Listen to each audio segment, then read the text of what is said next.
You are now listening to the Fighting Back Podcast, and here's your host, Jessica Travis. Welcome to the Fighting Back Podcast. We are starting season 2 strong. This is episode 1, Injunctions, and I am here with my awesome attorney, Oscar Salgado, and so glad to have you here today. Glad to be here. Thank you. So before we begin, I want to note that the client involved in this matter has given us permission to talk about her case. I also want to note that every case is different, and the outcomes that we talk about today may not be the same for all cases. But before we dig into the case that I want to talk to you about, I want to tell the audience and the listeners just a little bit about you. So Oscar, tell us a little bit about yourself. All right. I am 34 years old. Wait, am I 34? No, I'm 35 now. So, yeah. I was really meaning a little more professional. Yeah. Sure. What you've been doing in life? I'm an attorney. I've been an attorney for a little over 5 years now. I graduated from Florida A&M. I practice injunctions, some family law, Disney trespasses, victim reps, and some criminal cases as well. And it has been amazing having you on the fighter law team. It has been so much fun working with you and strategizing cases together. It's been a good time. Yeah, I've enjoyed my time here. So tell me a little bit about this case. So what area of the law did this case pertain to? Sure. This is an injunction case. This specifically is a stalking injunction case. There are several types, as you know, but specifically stalking is when somebody is harassing somebody and it's causing them substantial emotional distress. And before we really get into the facts or the law of the case, can you tell us, what was at stake for this client as you were going into the case and you were first meeting this client? So when this client came in, she was very concerned about her mental health, her well-being, and a little bit about her business because this person was simply attacking her online constantly, leaving videos all over her social media, posting all over his social media with her face, her content, and then just bashing her and bad-mouthing her, all because he was asked to leave her alone. And from there, she just was saying, enough is enough. My husband and I are tired of this constant badgering and harassing, and we want it to stop. And rightly so. And we hear a lot about how the internet and social media, anybody can find you, anybody can, contact you even if you don't want to be contacted or you try to be left alone.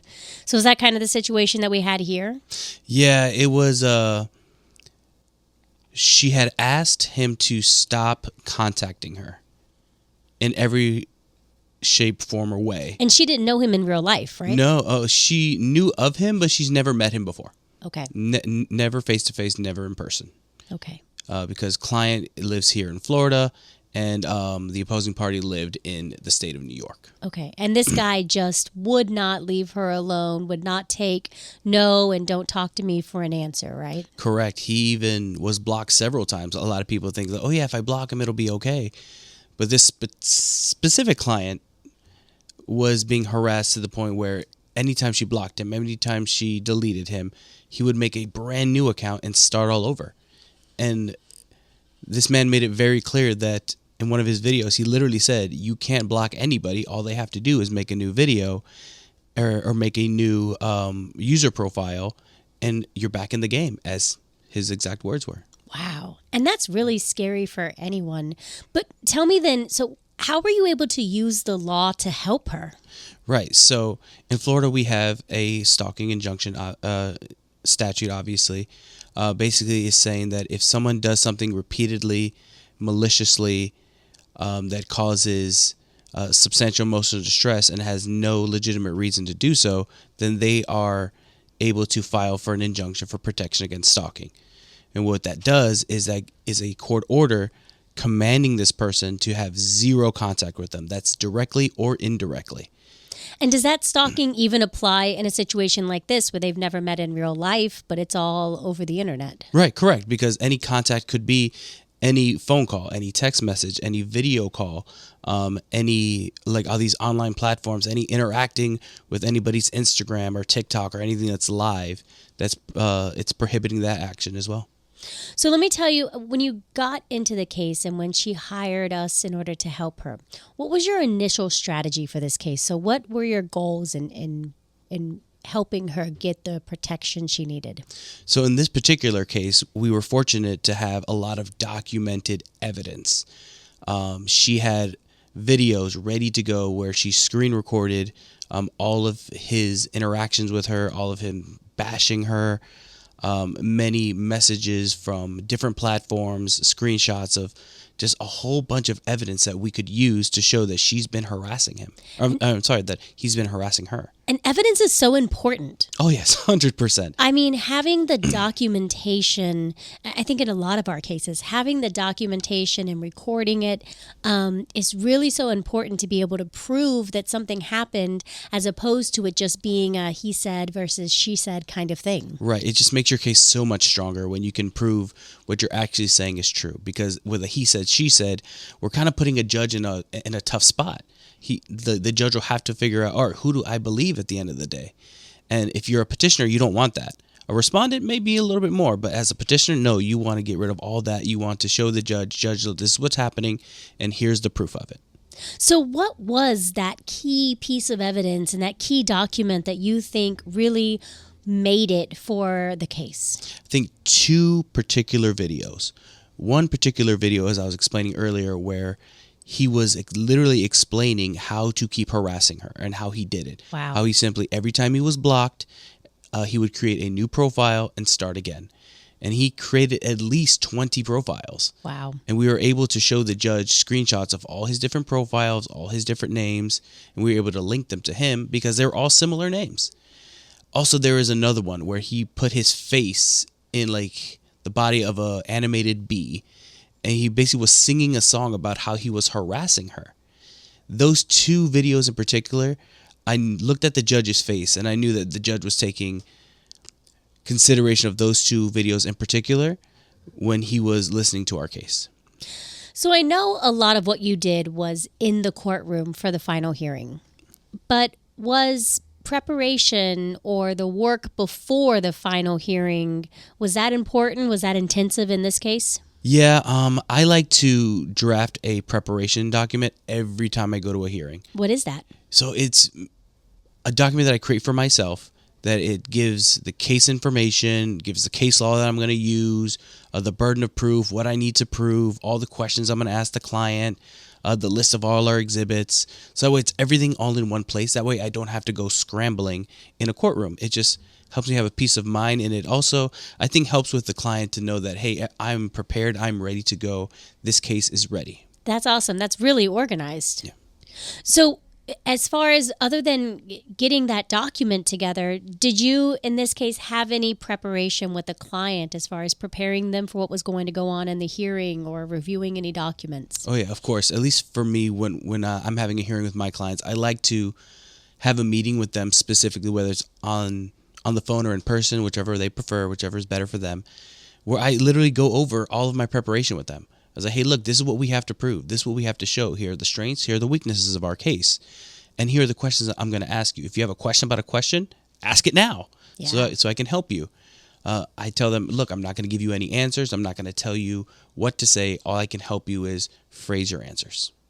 So you're in the final hearing, you're showing the judge these videos, you can see the judge's face and expression while they're looking at these videos. What happened then? What was the final outcome of this case? Right. And not just the judges. I was looking at the officers in the room. I was looking at the clerks because they can all hear. Yeah. And they can all see, and their faces were just shocked. They're like, how could anybody think this is okay?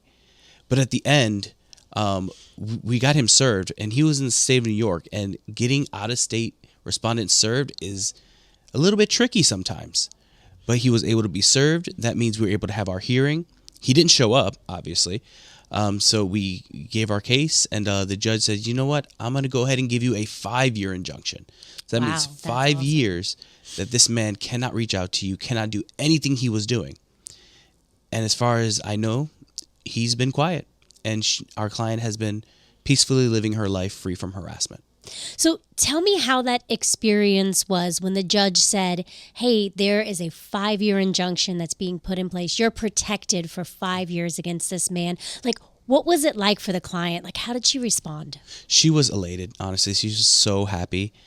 I try not to show any emotion while the judge is giving their verdict because I don't want to skew it at all. So I try to keep a straight face. But then the moment we walk out those doors, I give them a big smile. I tell them congratulations. Most ask for a hug. So I was able to give her a hug and tell her congratulations.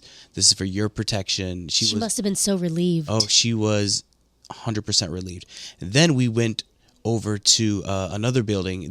Was in Seminole County. So we went over to the side building to get what's called a Hope Card.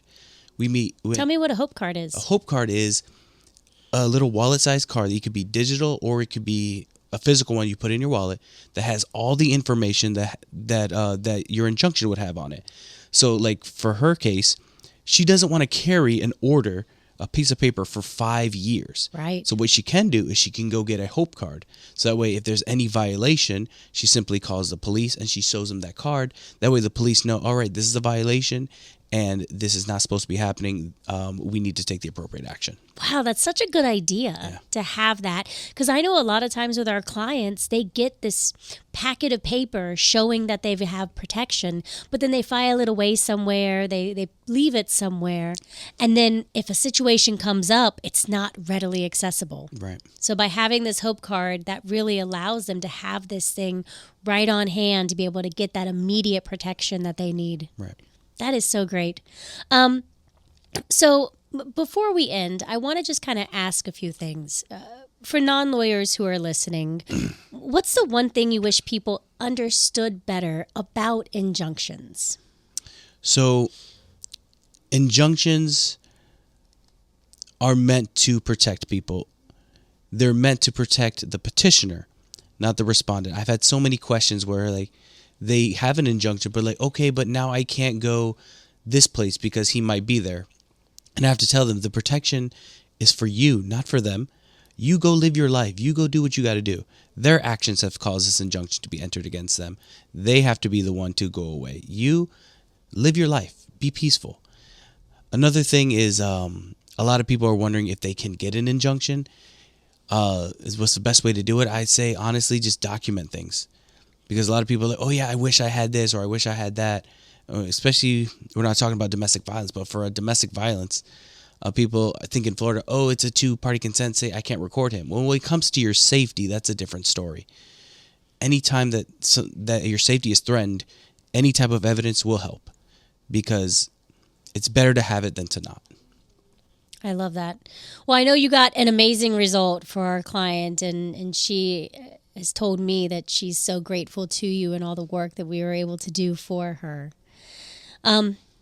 For our listeners out there, if you or someone you know is going through a similar situation and you want legal guidance tailored to the facts of your case, give us a call here at Fighter Law. You don't have to go at it alone. And I know with our client, she had you in her corner and in the courtroom and was able to get that injunction granted, which was amazing. It was a pleasure working with her. Well, Oscar, thank you so much for coming on the podcast, for talking with me, for going over this case with me. I'm going to let you go because I know you have a ton of other cases that you are fighting hard for our clients for. But thank you for taking this time and talking with me. Of course, anytime. Thank you.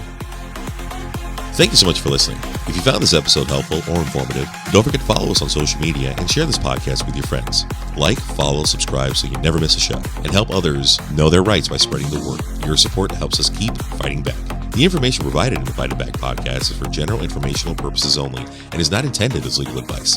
Every case is unique and should be reviewed by a qualified attorney who can provide guidance based on the specific facts and circumstances of your case.